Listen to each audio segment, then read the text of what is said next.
We're doing something a bit different today, and we're working on an extension. I don't know how it always happens, but whenever I do an extension and take off an existing roof, it always seems to be in the middle of winter, so it's going to be interesting to see how this goes. So obviously a bit of work's been done here already, the slab has been poured, and the main objective today is to try to get as many walls up as possible. One of the first things we have to do though is demo this eave. We've got a couple walls that are going to go underneath this eave and obviously connect into the existing house. So we're just going to make sure we've got room so we can build those and put them in place. It's definitely a fine line of trying to demo enough roofs so we can build what we need to build. But we also need to be very careful because the clients are living in the house at the moment. It is the middle of winter, and that means every night we're going to have to try to make this house watertight and windtight so that the existing house remains alright.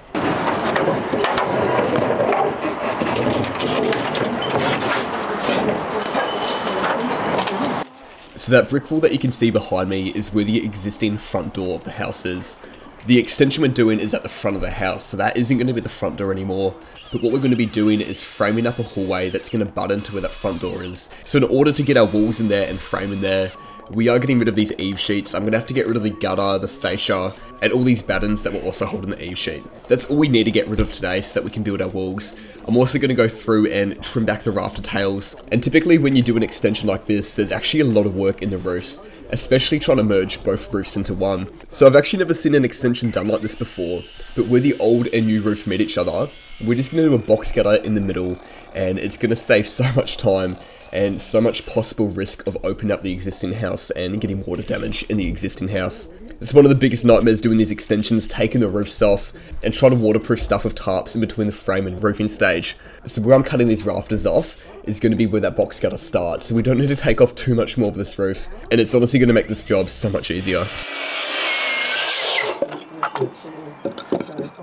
Alright, so we're going to leave the demolition and leave the roof for now, and jump on and start doing some framing. And we're going to start by framing the walls up that are away from the existing house. I think it's going to work out better to do these easier walls first. We'll get them up, we'll get a bit of work done, and then we can start playing around with the more detailed walls that are going to be connecting into the existing house. There's a fair bit going on with the engineering plans, so at least we can get most of the walls up, we can get a good start to this job, and then we can start playing around with some of that complicated stuff later. Now, if you've watched any other videos on my channel, you'll know how much I love looking at and reviewing tools.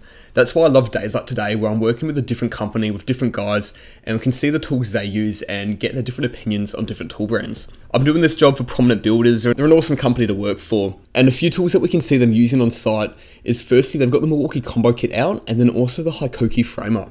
We'll keep talking about tools in 1 second.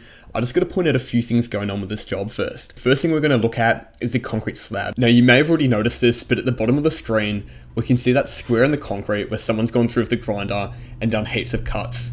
And that's going to be for the shower set down. If you work in construction, you're probably looking at that, thinking that the concrete is screwed up. What's meant to happen is wherever you have a shower on a concrete slab, there needs to be a recess in the slab where that shower needs to go.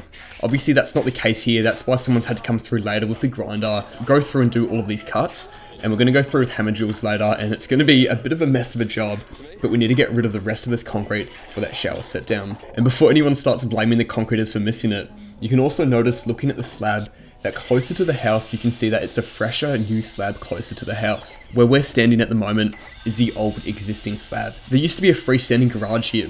The boys have gone through, demoed the garage, but they're using the same slab, and they've just got the concreters to go around and pour the rest of that slab to match him with that same height. So since the concrete was already done, that's why there wasn't that set down for the shower, and we have to go through and cut all of that out later. Alright, back to the tools. I was talking about the Hikoki Framer, and ever since I first bought mine, I did have a few issues with it straight away. Now, for what we're doing today and just framing walls, it's actually an awesome gun.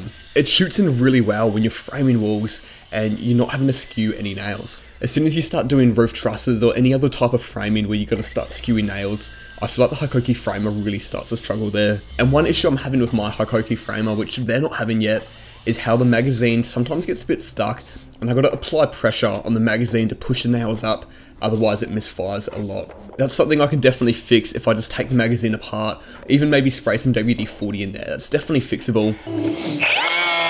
Now back to the frame, you can see I've just put a double lintel in, and sometimes when you get two beams and put them together, they swell up a little bit, and they're sometimes a bit bigger than 90mm. What I normally see happen is that framers will just leave it at that, shoot them together, shoot them into the wall, And then when we come to lock up stage, when we're trying to straighten these walls, we got to go through and punch so many nails in those lintels that are holding them together, so that we can then go through and do what I'm doing now with the planer and buzz them back. So I definitely find it to be good practice when I'm framing, just to keep the planer around. And if I do put any double lintels in and they have swollen up so they are sticking out past the stud, I'll just get the planer out, quickly plane them down while I've got it there handy, and it's going to save a lot of time later when we're doing the lockup. Now, I was just talking about the Hikoki framer, but something I also wanted to do was let the other guys try the AEG framer out and see what they thought of that. First thing that most people say is how good the teeth are, but truthfully, I'm starting to see the AEG framer struggle a little bit. When we started putting some lintels in, and especially laminating lintels together, there'd be some times where you shoot nails and they barely go in at all. I remember when we first got the gun, one of the things we tested straight away was shooting through double LVLs, and it was so powerful, it did so well then. So I'm going to have a look at this gun and work out what's going on, because it's happened to me on a few separate occasions now. It would really struggle to shoot through the LVLs even with a full battery, and then maybe an hour later I'd go to do the same thing and there won't be an issue with that.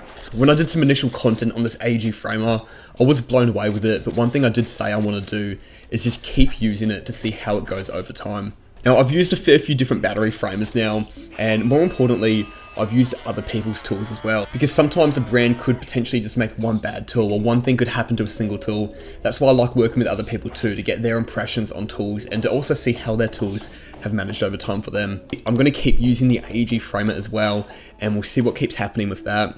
Now, since these guys are using some Milwaukee tools, I thought it'd be perfect to continue on my series that I'm doing where I'm working a day with every tool brand. So what I'm going to do in a separate video is bring my 10-piece Milwaukee combo kit to the site. I haven't used it yet, but I'll get the tools out and I'll do a full video looking at all the tools I've got, and also borrowing some of their Milwaukee tools that I don't have in my 10-piece combo kit, and then this way for that video we can try as many tools as possible. Like straight off the bat though, they've got the same impressions I have with Milwaukee tools. I've said this so many times, but Milwaukee do make some of the best tools out there. The impact drivers, their drills are some of the best on the market. But when it comes to the circular saws, they've had the same design for so many years. It's so clunky, they're so big. They obviously work, they do the job, but their saws are just clunky and awkward to use, and they're not ideal for a carpenter using the saw every single day. Obviously, that's me being very picky. I know there definitely will be people out there that love the saws, and you will get used to what you use over time, but it's definitely something that Milwaukee need to look at fixing. They make great tools in every single category, and it seems like they just don't put as much effort and time into designing a really good saw.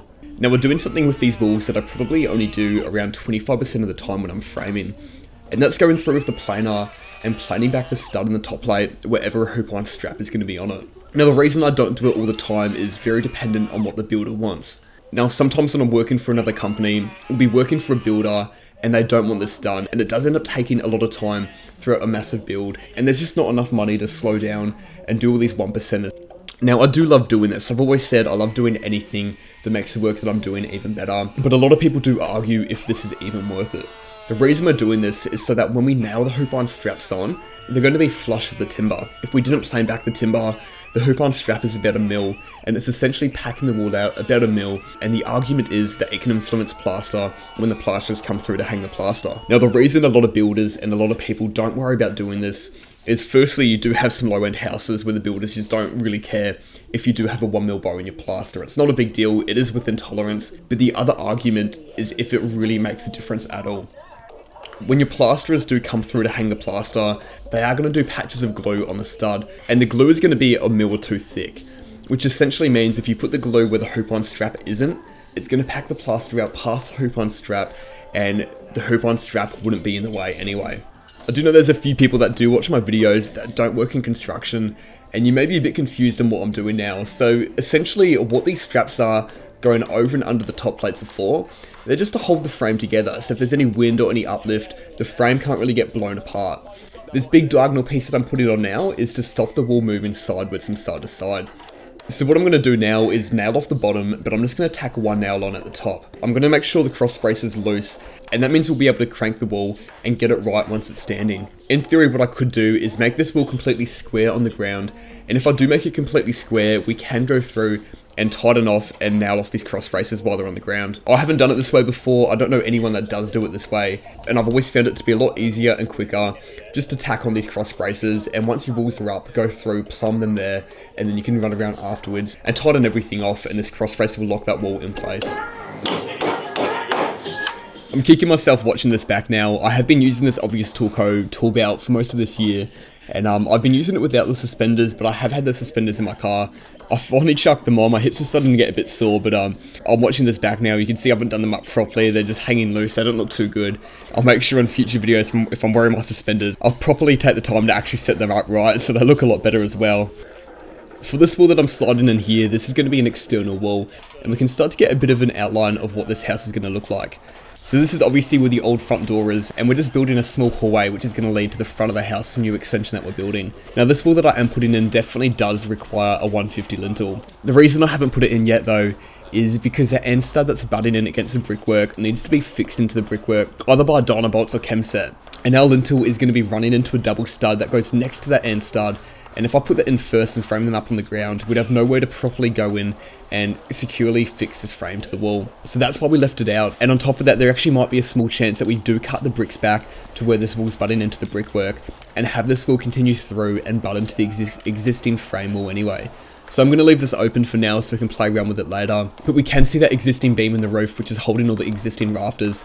And we do need to load point that onto this lintel once we do put it in. Anyway, we ran out of time for the day, so that's all we got done for the first day of framing for this extension.